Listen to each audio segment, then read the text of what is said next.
भगवान राम के संबंध में 12 रोचक तथ्य। आप भी जानिए इस रहस्य को। आप अगर 12 रोचक बातें जानना चाहते हैं तो आप वीडियो के करते हैं शुरू। राम, ये शब्द दिखने में जितना सुंदर है उससे कहीं महत्वपूर्ण है इसका उच्चारण। राम कहने मात्र से शरीर और मन में अलग ही तरह की प्रतिक्रिया होती है जो हमें आत्मिक शांति देती है। हिंदू धर्म के 4 आधार स्तंभों में से एक है प्रभु श्री राम। भगवान श्री राम ने एक आदर्श चरित्र प्रस्तुत कर समाज को एक सूत्र में बांधा था। भारत की आत्मा है प्रभु श्री राम। आओ जानते हैं उनके बारे में 12 रोचक तथ्य। 1। सबसे पहले चलिए जानते हैं प्रभु श्री राम का जन्म। भगवान राम एक ऐतिहासिक महापुरुष थे और इसके पर्याप्त प्रमाण हैं। शोधानुसार पता चलता है कि भगवान राम का जन्म 5114 ईस्वी पूर्व हुआ था। चैत्र मास की नवमी को रामनवमी के रूप में मनाया जाता है। उपरोक्त जन्म का समय राम की वंश परंपरा और उनकी पीढ़ियों से भी सिद्ध होता है। अयोध्या के इतिहास और अयोध्या की वंशावली से भी यह सिद्ध होता है। 2. राम पर लिखे ग्रंथ। प्रभु श्री राम पर वैसे को कई ग्रंथ लिखे गए लेकिन वाल्मीकि कृत रामायण ही प्रमाणिक ग्रंथ माना जाता है। यह मूल संस्कृत में लिखा गया ग्रंथ है।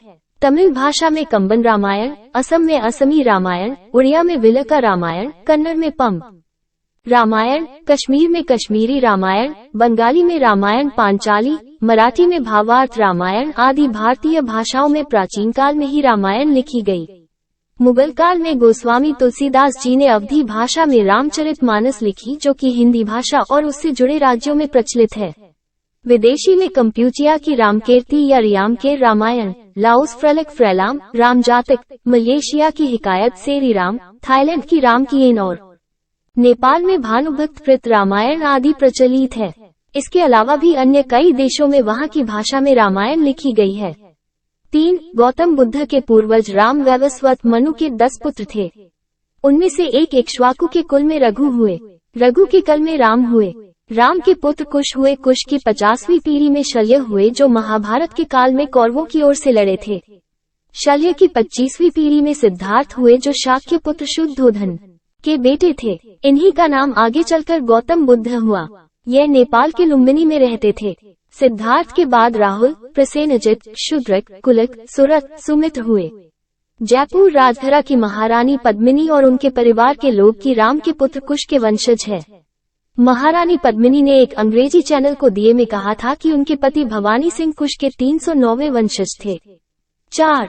वनवासी और आदिवासियों के पूजनीय प्रभु श्री राम। भगवान राम को 14 वर्ष को वनवास हुए था। उनमें से 12 वर्ष उन्होंने जंगल में रहकर ही काटे।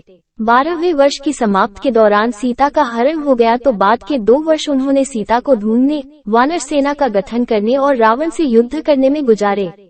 14 वर्ष के दौरान उन्होंने बहुत ही महत्वपूर्ण कार्य किए जिसके चलते आज भी हमारे देश और देश के बाहर राम संस्कृति और धर्म को देखा जा सकता है। प्रभु श्री राम ने वन में बहुत ही सादगी भरा तपस्वी का जीवन जिया। वे जहाँ भी जाते थे तो 3 लोगों के रहने के लिए एक झोपड़ी बनाते थे। वही भूमि पर सोते, रोज कंद मूल लाकर खाते और प्रतिदिन साधना करते थे। उनके तन पर खुद के ही बनाए हुए वस्त्र होते थे। धनुष और बाण से वे जंगलों में राक्षसों और हिंसक पशुओं से सभी की रक्षा करते थे।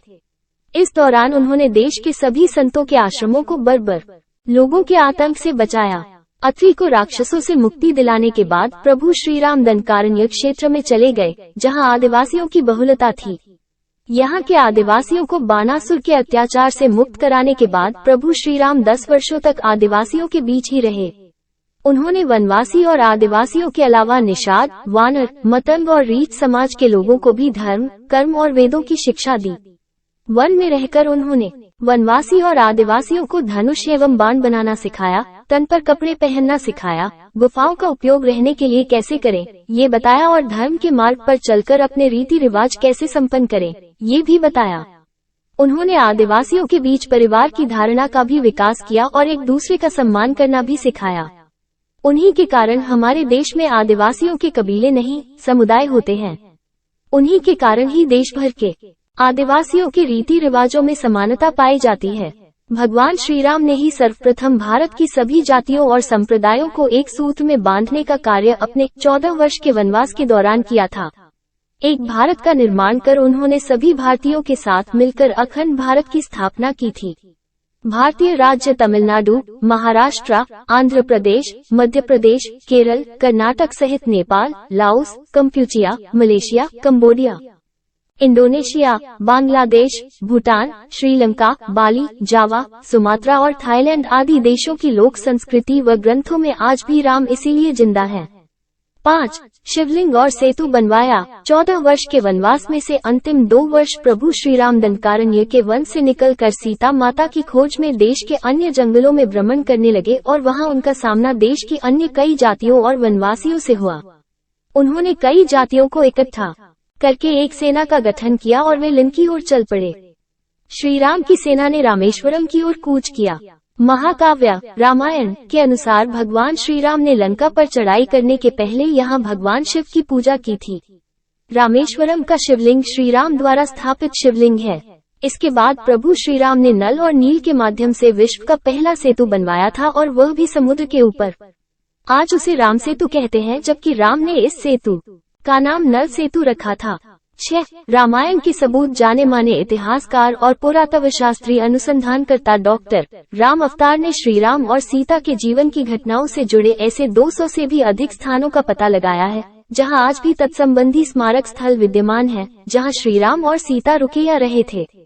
वहां के स्मारकों, भित्तिचित्रों, गुफाओं आदि स्थानों के समय काल की जांच पड़ताल वैज्ञानिक तरीकों से की।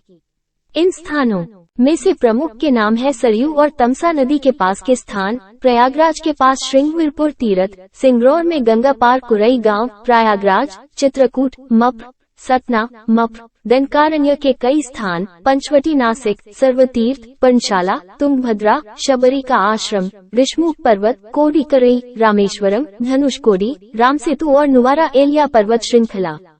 7. रामायण के प्रमाण। श्री वाल्मीकि ने रामायण की संरचना श्रीराम के राज्याभिषेक के बाद वर्ष 5075 ईपू के आसपास की होगी। 1/4 1, 2 श्रुति स्मृति की प्रथा के माध्यम से पीढ़ी दर पीढ़ी परिचालित रहने के बाद वर्ष 1000 ईपू के आसपास इसको लिखित रूप दिया गया होगा। इस निष्कर्ष के बहुत से प्रमाण मिलते हैं।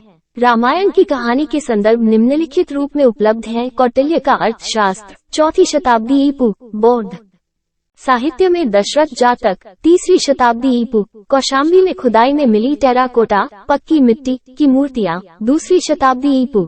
नागार्जुन कोंडा, आंध्र प्रदेश में खुदाई में मिले स्टोन पैनल, 3वीं शताब्दी। नचार खेड़ा, हरियाणा में मिले टेराकोटा पैनल, 4वीं शताब्दी। श्रीलंका के प्रसिद्ध कवि कुमार दास की काव्य रचना जानकी हरण, 7वीं शताब्दी आदि। 8. ऐसा था राम का काल। राम के काल में नदी में नाव और पोत चलते थे। इसी काल में कुछ लोगों के पास विमान भी होते थे, जिसमें 4 से 6 लोग बैठकर यात्रा कर सकते थे। रामायण के अनुसार रावण के पास वायुयानों के साथ ही कई समुद्र जलपोत भी थे। रामायण काल में शतरंज खेला जाता था। इस खेल का आविष्कार लंका के राजा रावण की रानी मंदोदरी ने किया था। तब इसे चतुरंग कहा जाता था। ये भी कहा जाता है कि राम के काल में पतंग भी उड़ाई जाती थी। राम रावण युद्ध केवल धनुष, बाण और गदा भाला जैसे अस्त्रों तक सीमित नहीं था। कहते हैं कि युद्ध के दौरान राम सेना पर सद्धासुर ने ऐसा विकट अस्त्र छोड़ा जिससे सुवल पर्वत की चोटी को सागर में गिराते हुए सीधे दक्षिण भारत के गिरि को भी समुद्र में गिरा दिया था। सद्धासुर का अंत करने के लिए बिजली के आविष्कारक मुनि अगस्त्य ने सद्धासुर के ऊपर ब्रह्मास्त्र छुड़वाया था, जिससे सद्धासुर और अनेक सैनिक तो मारे ही गए। लंका के शिव मंदिर भी विस्फोट के साथ ढहकर समुद्र में गिर गए थे। इसी तरह उस काल में दूरबीन भी होता था। राम को अग्निवेश ने एक विशिष्ट कांच दिया था, जो संभवतः दूरबीन था। इसी दूरबीन से राम ने लंका के द्वार पर लगे दारुपंच अस्त्र को देखा और प्रक्षेपास्त्र छोड़कर नष्ट कर दिया था। राम और रावण की सेनाओं के पास भूषुंडियां, बंदूकें थी। कुछ सैनिकों के पास स्वचालित भूषुंडियां भी थी। अगस्त्य ने राम के हितार्थ शंकर से अजगव धनुष मांगा था। इस धनुष की व्याख्या करते हुए श्री शाही लंकेश्वर में लिखते हैं, चाप अभी बंदूक के घोड़े ट्रिगर के लिए उपयोग में लाया जाता है। चाप ट्रिगर का ही पर्यायवाची होकर अजगव धनुष है। पिनाक धनुष में ये सब अनेक पहियों वाली गाड़ी पर रखे रहते थे। तब चाप चढ़ाने अथवा घोड़ा ट्रिगर दबाने से भन्यकर विस्फोट करते हुए शत्रुओं का विनाश करते थे। इसके अलावा दूरभाष की तरह उस युग में दूर नियंत्रण यंत्र था, जिसे मधुमक्खी कहा जाता था। विभीषण को लंका से निष्कासित कर दिया था, तब वो लंका से प्रयाण करते समय मधुमक्खी और दर्पण यंत्रों के अलावा अपने 4 विश्वसनीय मंत्री अनल, पनस, संपाति और प्रभाति को भी राम की शरण में ले गया था। राम के काल में सभी लोग बहुत ही नैतिक और सभ्य थे। सभी मर्यादा में रहकर जीवन यापन करते थे। अधिकतर लोगों को वेद का ज्ञान था। 9. रामायण काल के ये लोग आज भी जिंदा हैं। आपको ये जानकर आश्चर्य होगा कि रामायण काल के 3 लोग आज भी जिंदा हैं। एक का नाम है हनुमान, जामवंत और विभीषण। इनके काल के पूर्व के 2 लोग भी आज तक जिंदा है। उनके नाम है विरोचन पुत्र महाबली और जमदग्नि के पुत्र परशुराम। 10. श्रीराम की बहन श्रीराम की 2 बहनें भी थीं, एक शांता और दूसरी कुकबी। हम यहाँ आपको शांता के बारे में बताएंगे। दक्षिण भारत की रामायण के अनुसार श्रीराम की बहन का नाम शांता था, जो 4 भाइयों से बड़ी थी। शांता राजा दशरथ और कौशल्या की पुत्री थी, लेकिन पैदा होने के कुछ वर्षों बाद कुछ कारणों से राजा दशरथ ने शांता को इन देश के राजा रोमपद को दे दिया था। भगवान श्रीराम की बड़ी बहन का पालन पोषण राजा रोमपद और उनकी पत्नी वशिनी ने किया, जो महारानी कौशल्या की बहन अर्थात श्रीराम की मौसी थी। 11. नहीं किया था। राम ने सीता का परित्याग। पहले रामायण 6 कांडों की होती थी, उसमें उत्तरकांड नहीं होता था।